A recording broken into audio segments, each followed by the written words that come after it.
Hello അസ്സാം വലൈക്കും welcome back. നമുക്കിന്നൊരു എനർജി ബൂസ്റ്റർ നോക്കിയാലോ. ഭയങ്കര ഹെൽത്തി ആയിട്ടുള്ള പക്ഷേ സിമ്പിൾ റെസിപ്പി ആട്ടോ.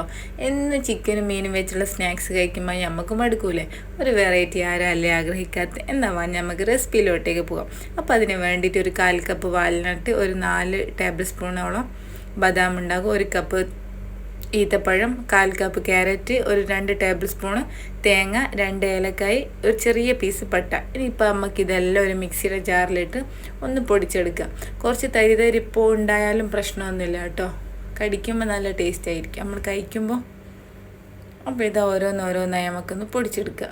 നിങ്ങളുടെ അടുത്ത് ഫുഡ് പ്രോസസ്സർ ഇല്ലേ? അതുണ്ടെങ്കിൽ എല്ലാം ഒരുമിച്ചിട്ടിട്ട് അടിക്കാം കേട്ടോ. ഇനിയിപ്പോൾ ഞാൻ ഇത് ഓരോന്നോരോന്നിട്ട് അടിച്ചെടുത്തിട്ടുണ്ട്. ഇനിയിപ്പോൾ നമുക്ക് ഈത്തപ്പഴം അരച്ചെടുക്കാം. അപ്പോൾ ഇതാ ഈത്തപ്പഴം, ക്യാരറ്റും തേങ്ങയും കൂടി അരച്ചെടുത്തിട്ടുണ്ട്. ഇനിയിപ്പോൾ നമുക്ക് ഇതെല്ലാം നല്ലോണം ഒന്ന് കൈ വെച്ചിട്ട് മിക്സ് ചെയ്തെടുക്കാം. മധുരം എക്സ്ട്രാ ആഡ് ചെയ്യേണ്ട ആവശ്യം വരില്ല കേട്ടോ. ഓൾറെഡി ഈത്തപ്പഴം ആയതുകൊണ്ട് നല്ല മധുരമുണ്ട്. ഭയങ്കര മധുരം കുത്തുന്ന മധുരമായിരിക്കില്ല കേട്ടോ. അപ്പോൾ ഇതാ ഞാൻ ഇതിങ്ങനെ ഉരുട്ടി എടുത്തിട്ടുണ്ട്. ഇനിയിപ്പോൾ നമുക്ക് ഒരു പാനിലേക്ക് ഒരു 1/2 കപ്പ് തേങ്ങ ഇട്ട് കൊടുത്തിട്ട് ഒന്ന് റോസ്റ്റ് ചെയ്തെടുക്കാം. വല്ലാണ്ട് അങ്ങ് എന്താ പറയുക ക്രിസ്പി ആക്കി എടുക്കേണ്ട, ഒരു 2-3 മിനിറ്റ് ഒന്ന് ചൂടാക്കി എടുക്കാം.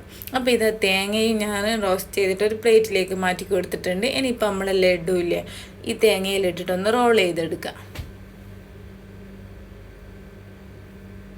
പൊട്ടിപ്പോവാണ്ട് നോക്കണം കേട്ടോ.